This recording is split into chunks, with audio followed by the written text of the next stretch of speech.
ਸਭ ਦਾ ਸਵਾਗਤ ਹੈ। ਅੱਜ ਅਸੀਂ ਪੰਜਾਬੀ ਵਿਆਕਰਨ ਦਾ ਇੱਕ ਟੌਪਿਕ ਕਰਾਂਗੇ ਜਿਸ ਦਾ ਨਾਮ ਹੈ ਕਿਰਿਆ। ਅਸਲ ਵਿੱਚ ਕਿਰਿਆ ਹੁੰਦਾ ਕੀ ਹੈ? ਕਿਰਿਆ ਤੋਂ ਭਾਵ ਹੁੰਦਾ ਹੈ ਕੋਈ ਕੰਮਕਾਰ ਕਰਨਾ। ਤਾਂ ਜਿਵੇਂ ਤੁਸੀਂ ਇੱਥੇ ਦੇਖੋ ਕਿ ਅਸੀਂ ਆਪਣੇ ਜੀਵਨ ਕਾਲ ਵਿੱਚ ਹਮੇਸ਼ਾ ਹੀ ਕੁਝ ਨਾ ਕੁਝ ਕਰਦੇ ਹੀ ਰਹਿੰਦੇ ਹਾਂ, ਜਾਂ ਸਾਡੀ ਜ਼ਿੰਦਗੀ ਵਿੱਚ ਕੁਝ ਨਾ ਕੁਝ ਹੁੰਦਾ ਰਹਿੰਦਾ ਹੈ। ਜਿਵੇਂ ਕਿ ਸਕੂਲ ਜਾਣਾ, ਤਮਾਸ਼ਾ ਵੇਖਣਾ, ਸੈਰ ਕਰਨਾ, ਕੁਝ ਖਾਂਦੇ ਰਹਿਣਾ, ਕੰਮਕਾਰ ਕਰਨਾ, ਤੁਰਨਾ ਫਿਰਨਾ, ਨਹਾਉਣਾ, ਕੱਪੜੇ ਧੋਣਾ, ਖੇਤੀ ਕਰਨਾ ਆਦਿ ਅਜਿਹੇ ਕੰਮਕਾਰ ਹਨ ਜਿਨ੍ਹਾਂ ਨੂੰ ਵਿਆਕਰਨ ਦੇ ਵਿੱਚ ਕਿਰਿਆ ਕਹਿੰਦੇ ਹਨ। ਠੀਕ ਹੈ, ਮਤਲਬ ਤੁਸੀਂ ਇਹ ਦੇਖੋ ਕਿ ਅਸੀਂ ਰੋਜ਼ਾਨਾ ਜ਼ਿੰਦਗੀ ਦੇ ਵਿੱਚ ਜੋ ਵੀ ਕੰਮ ਕਰਦੇ ਹਾਂ ਉਹ ਸਾਡੀਆਂ ਕਿਰਿਆਵਾਂ ਹੁੰਦੀਆਂ ਹਨ। ਅਸੀਂ ਖੇਡਦੇ ਹਾਂ, ਅਸੀਂ ਚੱਲਦੇ ਹਾਂ, ਫਿਰਦੇ ਹਾਂ, ਅਸੀਂ ਰੱਸੀ ਟੱਪਦੇ ਹਾਂ, ਕੁੱਦਦੇ ਹਾਂ, ਕੁਛ ਵੀ ਕੰਮ ਕਰਦੇ ਹਾਂ ਉਹ ਅਸੀਂ ਕਿਰਿਆ ਹੀ ਕਰ ਰਹੇ ਹੁੰਦੇ ਹਾਂ। ਤਾਂ ਤੁਸੀਂ ਇੱਥੇ ਦੇਖੋ, ਜਿਵੇਂ ਉਦਾਹਰਨ ਦੇ ਲਈ ਕੁਝ ਤਸਵੀਰਾਂ ਦਿੱਤੀਆਂ ਹੋਈਆਂ ਹਨ। ਪਹਿਲੀ ਤਸਵੀਰ ਦੇਖੋ, ਮੋਹਨ ਸਕੂਲ ਜਾਂਦਾ ਹੈ। ਤਾਂ ਇਸ ਦੇ ਵਿੱਚ ਜਾਂਦਾ ਹੈ ਜੋ ਉਸਦੀ ਕਿਰਿਆ ਹੈ। ਮੋਹਨ ਸਕੂਲ ਜਾ ਰਿਹਾ ਹੈ ਜਾਂ ਜਾਂਦਾ ਹੈ, ਮਤਲਬ ਉਹ ਜੋ ਜਾ ਰਿਹਾ ਹੈ ਉਹ ਉਸਦੀ ਕਿਰਿਆ ਕਰ ਰਿਹਾ ਹੈ। ਕਿਰਨ ਨੇ ਸੈਰ ਕੀਤੀ, ਤਾਂ ਇਸ ਦੇ ਵਿੱਚ ਜੋ ਸੈਰ ਹੈ ਉਹ ਉਸਦੀ ਕਿਰਿਆ ਹੈ। ਮਦਾਰੀ ਤਮਾਸ਼ਾ ਵਿਖਾਵੇਗਾ। ਮਦਾਰੀ ਕੀ ਦਿਖਾਏਗਾ? ਤਮਾਸ਼ਾ। ਤਾਂ ਇਹਦਾ ਮਤਲਬ ਮਦਾਰੀ ਆਪਣੀ ਕਿਰਿਆ ਕਰ ਰਿਹਾ ਹੈ। ਜੇਕਰ ਅਸੀਂ ਕਿਰਿਆ ਦੀ ਪਰਿਭਾਸ਼ਾ ਦੀ ਗੱਲ ਕਰੀਏ ਤਾਂ ਉਹਨਾਂ ਦੇ ਵਿੱਚ ਤੁਸੀਂ ਇਹ ਦੇਖੋ ਕਿ ਜਿਨ੍ਹਾਂ ਸ਼ਬਦਾਂ ਤੋਂ ਕਿਸੇ ਕੰਮ ਦੇ ਕਰਨ, ਹੋਣ, ਸਹਿਣ ਆਦਿ ਬਾਰੇ ਕਾਲ ਸਹਿਤ ਪਤਾ ਲੱਗੇ, ਵਿਆਕਰਨ ਵਿੱਚ ਕਿਰਿਆ ਅਖਵਾਉਂਦੇ ਹਨ। ਇਸ ਦਾ ਮਤਲਬ ਕਿ ਜਿਹੜੇ ਵੀ ਕੰਮ ਅਸੀਂ ਕਰਦੇ ਹਾਂ ਜਾਂ ਜਿਹੜੇ ਕੰਮ ਹੁੰਦੇ ਨੇ ਉਹਨਾਂ ਦਾ ਪਤਾ ਸਾਨੂੰ ਕਾਲ ਸਹਿਤ ਲੱਗੇ। ਕਾਲ ਹੁੰਦਾ ਹੈ ਸਮਾਂ।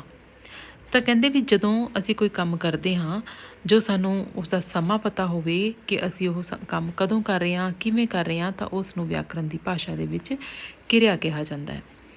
ਕਿਰਿਆ ਦੀਆਂ ਦੋ ਕਿਸਮਾਂ ਹੁੰਦੀਆਂ ਹਨ।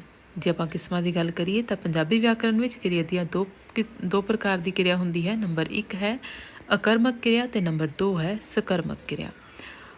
ਜੇਕਰ ਅਸੀਂ ਆਕਰਮਕ ਕਿਰਿਆ ਦੀ ਗੱਲ ਕਰੀਏ ਤਾਂ ਜਿਹੜੇ ਵਾਕ ਕਰਮ ਤੋਂ ਬਿਨਾਂ, ਜਿਸ ਵਿੱਚ ਕਰਮ ਨਾ ਹੋ ਕੇ ਕੇਵਲ ਕਰਤਾ ਹੀ ਹੁੰਦਾ ਹੈ, ਉਹ ਆਕਰਮਕ ਕਿਰਿਆ ਅਖਵਾਉਂਦੀ ਹੈ।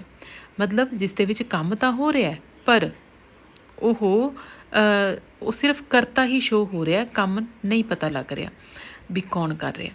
ਤਾਂ ਇਹਦੇ ਵਿੱਚ ਤੁਸੀਂ ਦੇਖੋ ਕਿ ਜਿਸ ਦੇ ਵਿੱਚ ਕੰਮ ਹੋ ਰਿਹਾ ਉਹਦੇ ਵਿੱਚ ਸਿਰਫ ਕਰਤਾ ਹੀ ਦਿਖਾਈ ਦੇਵੇ, ਉਹਦਾ ਕਰਮ ਕੀ ਹੋ ਰਿਹਾ ਉਹ ਸਾਨੂੰ ਨਹੀਂ ਪਤਾ ਲੱਗ ਰਿਹਾ।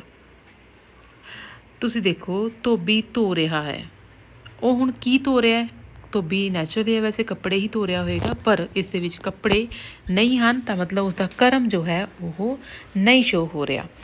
ਅੱਗੇ ਦੇਖੋ ਰਾਹੁਲ ਦੌੜ ਰਿਹਾ ਹੈ। ਹੁਣ ਰਾਹੁਲ ਦੌੜ ਰਿਹਾ, ਹੁਣ ਉਹ ਕਿੱਧਰ ਨੂੰ ਦੌੜ ਰਿਹਾ, ਕਦੋਂ ਦੌੜ ਰਿਹਾ, ਇਸ ਦੇ ਬਾਰੇ 'ਚ ਸਾਨੂੰ ਕੁਛ ਨਹੀਂ ਪਤਾ। ਬੱਚਾ ਗਾ ਰਿਹਾ ਹੈ। ਬੱਚਾ ਗਾ ਰਿਹਾ, ਉਹ ਗੀਤ ਗਾ ਰਿਹਾ ਹੈ ਜਾਂ ਉਹ ਕੋਈ ਹੋਰ ਚੀਜ਼ ਗਾ ਰਿਹਾ, ਸਾਨੂੰ ਨਹੀਂ ਪਤਾ। ਉਹ ਕਦੋਂ ਗਾ ਰਿਹਾ, ਕਿਵੇਂ ਗਾ ਰਿਹਾ, ਸੋਹਣਾ ਗਾ ਰਿਹਾ, ਨਹੀਂ ਗਾ ਰਿਹਾ, ਸਾਨੂੰ ਨਹੀਂ ਪਤਾ। ਬਸ ਬੱਚਾ ਗਾ ਰਿਹਾ ਹੈ। ਮਤਲਬ ਇਸ ਦੇ ਵਿੱਚ ਕਰਤਾ ਤਾਂ ਹੈ, ਧੋਬੀ, ਰਾਹੁਲ, ਬੱਚਾ, ਇਹ ਸਾਰੇ ਕਰਤਾ ਹਨ, ਪਰ ਜੋ ਕਰਮ ਹੈ ਉਹਨਾਂ ਦਾ ਉਹ ਸਾਨੂੰ ਨਹੀਂ ਪਤਾ ਕਿ ਉਹ ਕੀ ਹੋ ਰਿਹਾ ਅਤੇ ਕਦੋਂ ਹੋ ਰਿਹਾ ਅਤੇ ਕਿਵੇਂ ਦਾ ਹੋ ਰਿਹਾ।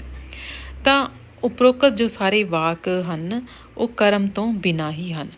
ਤਾਂ ਅੱਗੇ ਅਸੀਂ ਦੇਖੀਏ, ਜੇ ਨੈਕਸਟ ਅਸੀਂ ਗੱਲ ਕਰੀਏ ਸਕਰਮਕ ਕਿਰਿਆ ਦੀ, ਤਾਂ ਸਕਰਮਕ ਕਿਰਿਆ ਕਰਮ ਸਹਿਤ ਵਾਪਰੇ।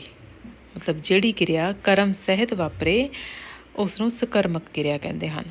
ਸਕਰਮਕ ਕਿਰਿਆ, ਜਿਵੇਂ ਕਿ ਕੁੜੀ ਝੂਲੇ 'ਤੇ ਝੂਟੇ ਲੈ ਰਹੀ ਹੈ, ਤਾਂ ਮੀਨਸ ਕੁੜੀ ਕਿੱਥੇ ਝੂਟੇ ਲੈ ਰਹੀ ਹੈ? ਝੂਲੇ 'ਤੇ। ਤਾਂ ਝੂਲਾ ਕੀ ਹੈ? ਇਹਦੇ ਵਿੱਚ ਸਾਨੂੰ ਕਰਮ ਉਸਦਾ ਪਤਾ ਲੱਗ ਰਿਹਾ ਹੈ ਕਿ ਕੁੜੀ ਜੋ ਹੈ ਝੂਲੇ ਦੇ ਉੱਤੇ ਕੀ ਕਰ ਰਹੀ ਹੈ? ਝੂਟੇ ਲੈ ਰਹੀ ਹੈ। ਬੱਚੇ ਕਿਤਾਬਾਂ ਪੜ੍ਹ ਰਹੇ ਹਨ, ਤਾਂ ਇੱਥੇ ਜੋ ਬੱਚੇ ਹਨ ਉਹ ਪੜ੍ਹ ਰਹੇ ਹਨ ਨਹੀਂ, ਇੱਥੇ ਕਿਤਾਬਾਂ ਪੜ੍ਹ ਰਹੇ ਹਨ। ਮਤਲਬ ਸਾਨੂੰ ਪਤਾ ਲੱਗ ਰਿਹਾ ਹੈ ਕਿ ਬੱਚੇ ਕਿਤਾਬਾਂ ਪੜ੍ਹ ਰਹੇ ਹਨ। ਅੱਗੇ ਦੇਖੋ ਜੱਟ ਖੇਤ ਵਿੱਚ ਫਸਲ ਕੱਟ ਰਿਹਾ ਹੈ। ਹੁਣ ਜੱਟ ਕੀ ਕੱਟ ਰਿਹਾ ਹੈ? ਇੱਥੇ ਪਰਟੀਕੂਲਰ ਸਾਨੂੰ ਪਤਾ ਲੱਗ ਰਿਹਾ ਕਿ ਖੇਤ ਵਿੱਚ ਫਸਲ ਕੱਟ ਰਿਹਾ। ਤਾਂ ਇਸ ਤਰ੍ਹਾਂ ਇਹਨਾਂ ਸਾਰੇ ਵਾਕਾਂ ਦੇ ਵਿੱਚ ਜੋ ਕਰਮ ਸਹਿਤ ਹਨ, ਮਤਲਬ ਜੋ ਸਾਰੇ ਉੱਪਰਲੇ ਵਾਕ ਹਨ ਉਹ ਕਰਮ ਸਹਿਤ ਹਨ। ਸਾਨੂੰ ਪਤਾ ਲੱਗ ਰਿਹਾ ਕਿ ਬੱਚੇ ਕੀ ਕਰ ਰਹੇ ਹਨ। ਝੂਲੇ 'ਤੇ ਝੂਟੇ ਲੈਣਾ, ਕਿਤਾਬਾਂ ਪੜ੍ਹਨਾ, ਖੇਤ ਵਿੱਚ ਫਸਲ ਕੱਟਣਾ ਆਦਿ ਇਹ ਸਾਰੇ ਕਰਮ ਹਨ। ਤਾਂ ਇਸ ਤਰ੍ਹਾਂ ਇਹ ਜੋ ਕਿਰਿਆ ਹੈ ਦੋ ਪ੍ਰਕਾਰ ਦੀ ਹੁੰਦੀ ਹੈ, ਇੱਕ ਅਕਰਮਕ ਤੇ ਦੂਜੀ ਸਕਰਮਕ ਕਿਰਿਆ। ਅਕਰਮਕ ਕਿਰਿਆ ਉਹ ਹੁੰਦੀ ਹੈ ਜੋ ਕਰਮ ਤੋਂ ਬਿਨਾਂ ਹੋਵੇ, ਮਤਲਬ ਕਰਤਾ ਜੋ ਹੈ ਉਹ ਤਾਂ ਸਾਨੂੰ ਪਤਾ ਹੋਵੇ ਵੀ ਕੌਣ ਕਰ ਰਿਹਾ, ਪਰ ਕੀ ਕਰ ਰਿਹਾ ਇਹ ਨਹੀਂ ਪਤਾ। ਸਕਰਮਕ ਕਿਰਿਆ ਉਹ ਹੁੰਦੀ ਹੈ ਜਿਸ ਦੇ ਵਿੱਚ ਸਾਨੂੰ ਪਤਾ ਹੋਵੇ ਕਰਤਾ ਕੀ ਕਰ ਰਿਹਾ ਹੈ, ਉਹ ਸਕਰਮਕ ਕਿਰਿਆ ਅਖਵਾਉਂਦੀ ਹੈ। ਇਹਨਾਂ ਕਿਰਿਆਵਾਂ ਦੇ ਵਿੱਚ ਜਾਂ ਕਿਰਿਆ ਦੇ ਵਿੱਚ ਜੋ ਕਾਲ ਮਤਲਬ ਸਮਾਂ, ਇਸ ਦਾ ਬਹੁਤ ਮਹੱਤਵ ਹੁੰਦਾ ਹੈ, ਕਿਉਂਕਿ ਜਦੋਂ ਸਾਨੂੰ ਸਮੇਂ ਦੇ ਬਾਰੇ ਵਿੱਚ ਪਤਾ ਹੋਏਗਾ ਕਿ ਉਹ ਕੰਮ ਕਿਵੇਂ, ਕਦੋਂ ਅਤੇ ਕਿਸ ਦੁਆਰਾ ਕੀਤਾ ਜਾ ਰਿਹਾ ਹੈ, ਉਹ ਕਿਰਿਆ ਦੇ ਵਿੱਚ ਮੋਸਟ ਇੰਪੋਰਟੈਂਟ ਹੁੰਦਾ। ਤੁਸੀਂ ਇਹ ਧਿਆਨ ਨਾਲ ਸੁਣੋ। ਧੰਨਵਾਦ।